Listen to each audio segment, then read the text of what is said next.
FAnews recently shared an article on our website about the launch of Unu Health. And no, this is not a medical scheme. Today I'm talking to Tania Joffe, CEO and Principal of Unu Health, to hear more about them and why you should take notice of them. So Tania, thank you for your time. What exactly is Unu Health? Hi, Rianet. Thanks so much for the opportunity to talk to you today. Unu Health, it's a platform. So it's a health tech. And basically, the ambition that Unu Health has is to remove friction from healthcare. So if you think about a platform business model, it's two-sided. On the one side, you have the user.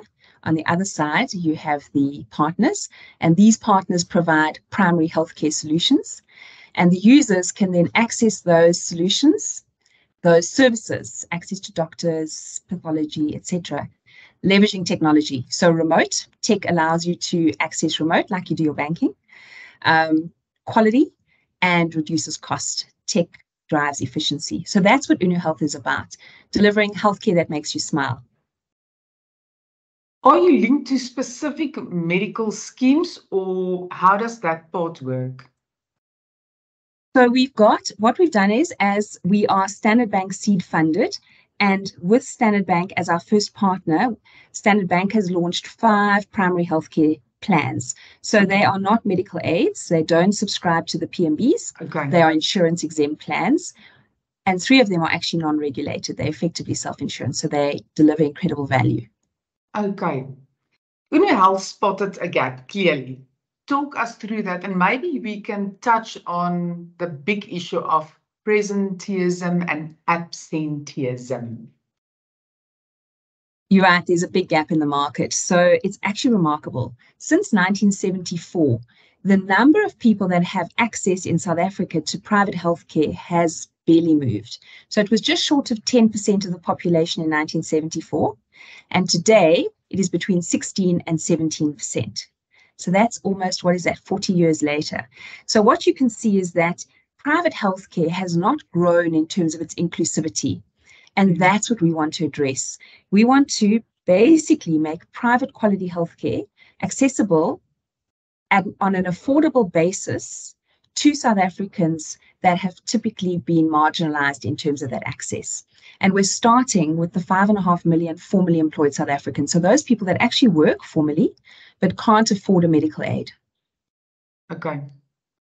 Long term, where do you want to go with this? We want to change healthcare on the continent. So not only South Africa, you go no, big. Absolutely not. No, the need. I mean, you know what's amazing when you look at the stats. So Rianet, I go cold. We have globally, we spend 11% of global GDP. That's $9 trillion globally on healthcare. Africa spends 1% of that, just 1%. But we are 17% of the global population, 1.2 billion people, and we carry 24% of the disease burden. So there's just this staggering gap between the resources, and you can see it. I live in Fourways, and when I drive to work early, thanks to the lights often not working on William Nicol. And I drive past the Bidcotton Clinic. People start queuing at 4 in the morning. And if you queue at 4, you'll be number 48 or so in the queue. And at 6 hours later, you will see a doctor or a nurse. And the services there are very good. But what you can see is the access is a challenge.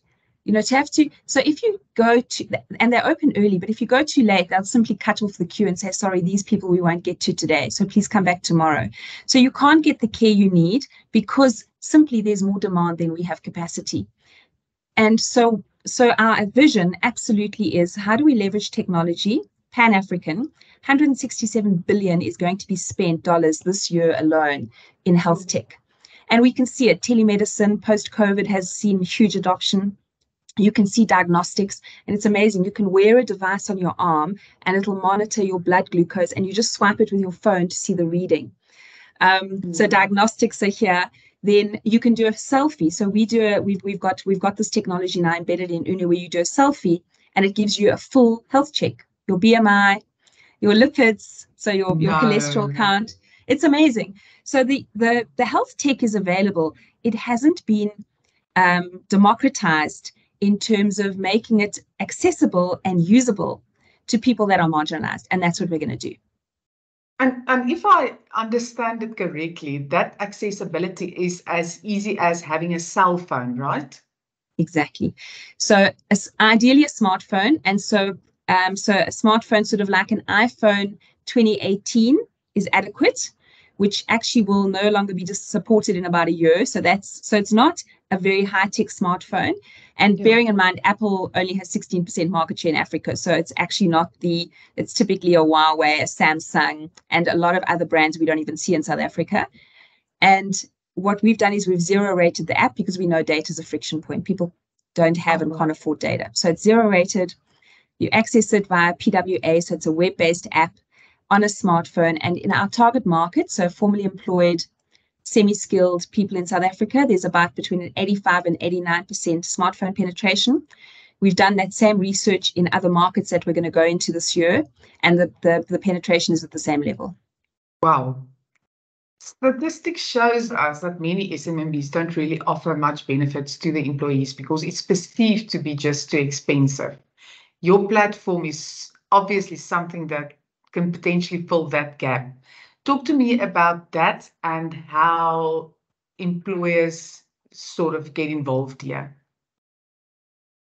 You're right. I mean, SMEs it's a tough market right now. So SMEs, entrepreneurs, they are just heroes right now in my mind. Anybody out there that is leading a business, just huge kudos. It's not easy in this environment. What we are seeing is that SMEs, more than anybody else, really can't afford staff to be absent. There's just no extra capacity. So if your welder doesn't come to work, a job is probably going to go out late. So what we've done is we've said, how can we make this affordable for SMEs? So how do we keep numbers down? So you need a minimum of 10 employees, which many SMEs have. And then our price point starts at 121 Rand a month. Wow. Yeah. And that gives you, it's actually remarkable. That gives you access to unlimited via WhatsApp, access to nurses. Nurses will refer you to in-person doctor visits, unlimited. But we know primary healthcare, you will need to see, if you think of yourself, Rianet, you probably see a doctor maybe, and I don't know, so no judgment, but maybe twice a year, right? Change of season. No, Eric, I'm one of the lucky ones. Okay, so if you're one of the unlucky ones and you fall slightly out of the average, it's an uncapped benefit because we know it'll average out somewhere around 2.5 doctor visits. Meds are uncapped. We run formularies, so it's very interesting. So the sort of pain meds that we typically buy, they're typically the ones that are on the front of the counter, right? Those cost 2.70 Rand a tablet. You can get the identical tablet with the same active ingredients for 70 cents.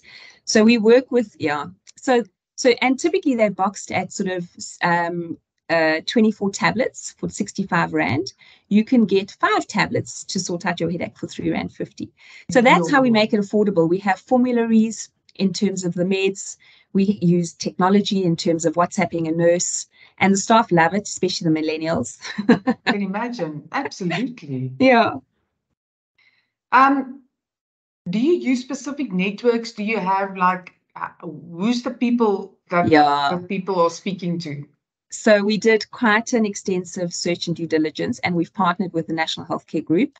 They run the admin for Mokoti and Sizwe and a number of other schemes, which the intermediary industry will know well. They have 3,500 doctors, of which 2,200 countrywide are contracted in. So another big friction point is there's no point in giving somebody a medical aid or a primary healthcare plan if they have to pay and claim. So because the cash flow isn't there. So everybody's contracted in. You don't pay for your meds, you don't pay for your doctors, you don't pay for your pathology. They are all contracted in. So that's been hard work with National Healthcare. We meet with them every Friday and we say, okay, did we manage to have a zero co-payment week? Yes, great. So everything we're doing is working. And it's important for brokers to know this because what I've seen is brokers are quite nervous to introduce primary healthcare plans to their clients because often they promise more than they deliver. And then what you'll find is that the beneficiaries Often it's on a voluntary basis because the client doesn't want to fund 100%. So back to SMEs with affordability, they can say, I'll make the plan available, co-funded, voluntary. The thing is then that the employees, if they don't perceive value, they drop off the plan. And the reason that they may not perceive value is they don't understand the plan, so that there are surprises, co-payments, benefits not covered. Those things immediately will see them drop off. So from a servicing perspective, you need to make sure there's no friction, no fine print, no co-payments, easy access, transparent, and then you'll typically find that, that you get zero complaints, big adoption. So we see twice the activity on our plans than you would normally see, obviously catered for from a funding perspective, so no issue. Wow, and that's for 121 Rand a month. Yes, that's our entry point. So 121 Rand, where the client would pay 100%. It's effectively self-insurance. You set aside an amount every month for your employees. You pay the benefits from that amount. If the employees don't need the benefits, the funds are retained in your account. So as a business, you only incur the expense when the employee actually needs the benefit. And if at the end of the year there is a surplus, that surplus is for the business. So it is phenomenal value. However, not all employers want to pay 100%. So if you have 20,000 staff, that even at 121 Rand becomes a big number. So for employers with big staff complements, they prefer to go voluntary. So who among the staff would like the benefit? And then usually what they do is they offer it on either a co-pay or a zero contribution from the employer, simply saying, we've curated this benefit. If you'd like access, here it is. And then the employee pays 100% or 50%, 20, whatever the employer deems, and the employee gets a dashboard. So key for the employer is we give the employer digital access to a view of when we onboard the staff, they all do a health check. We either use Abby. I don't know if you've seen Abby. It's this 3. No. So she's this 3-meter electronic nurse. No way. Yeah, the staff love it. So you hop onto her, and then you sort of put your hands through the kind of the blood pressure reader, and she does your height, and she does your weight, and she does your oxygen, and she does your kind of body composition, so metabolic age. In 3 minutes, she does a 19-point health check, and the staff love it because you don't have this beady-eyed nurse giving you the evil eye when your blood pressure reading is out. You know, it's non-invasive. Overweight, and you're not really overweight in your own opinion. Exactly. So the staff love it. So what we do with that is we get people to engage on their health, and then they get a full health score, health report on the Unu app, the zero-rated app. So you get your health score, and then you can see, and they start comparing, which obviously, but they have these conversations. My metabolic age is younger than my actual age. I'm doing great. I'm in the green. And the employer gets a dashboard at aggregate level just to understand the extent to which the employee population is well. So, you know, just the overall well-being. They see monthly the consumption. They see correlations to sick leave. Because obviously from an employer perspective, that's the key. You want to see your sick leave come down. Yeah. Yes. That is like really cool. So you cannot be excluded. So no matter what's wrong with you, you are part of the system. Okay. No. Yeah. Cool. And at this stage, it's obviously only for the employees and not for the dependents, right? We're launching the dependents now at the end of this month, because what we are finding is when employers make it available on a voluntary basis, the staff that want the benefit often want to include dependents. Yes. Because sometimes the reason they're not at work is because they have a responsibility with a dependent that's ill or needs to go to the clinic for medication, etc. So we've launched dependents as of month end, and then as the main beneficiary on Unu, you will be able to see all your information, your health score, your health check, your health records, but you can also see your dependents if they allow you. So typically your kids, you want to see what's going on, but maybe your mother, she doesn't want you to see what's going on. So, you know, there's a whole lot of consents and rules, and obviously fully POPI compliant because it is health data after all. Yeah. But basically what Unu does is it empowers people to own their well-being. So you know your numbers. Yeah, that is really, really, really cool. Obviously, my audience, as you know, is the broker. So how do we involve the brokers? Because obviously for them, they also need to make money. So talk me through the broker role here. So we'd love to see the brokers actively involved. We have already engaged with some of the larger employee benefits brokers who have vetted the product and are distributing the product. We hope, going live shortly on the FSP solutions platform so that we can really make it widely available. So of the 5 health plans, 3 are non-regulated, so they don't require any accreditation, or there's really no regulatory issues there. On the other 2, they are underwritten by generic, so they are written on the 102 and 106 categories on the short-term license. So you'd need to be appropriately accredited there, and generic would typically onboard the broker with an intermediary agreement, and then full commissions are paid for that intermediary function. Okay. Tania, wow, this is really exciting. It's amazing for me to see how the industry is really coming together to find solutions for the uninsured market, for the market that hasn't had any other options in the past because it was blatantly just too expensive. So it's really exciting to see things like this, things that you guys are busy with. So well done for that. Lastly, is there anything that you want to add to our audience, message for them?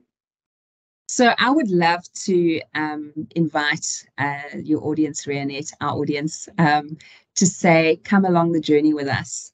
You know, let's leverage the agency that we have as an industry, and let's jointly transform healthcare. You know, let's get those 5.5 people onto primary healthcare, and then let's do that beyond the borders of South Africa. The insurance, the amount of healthcare that is underpinned by insurance could be much, much, much bigger, and the impact would be profound. Thank you, Tania. This is Rianet Whitehead, FAnews Editor, speaking to Tania Joffe, Unu Health.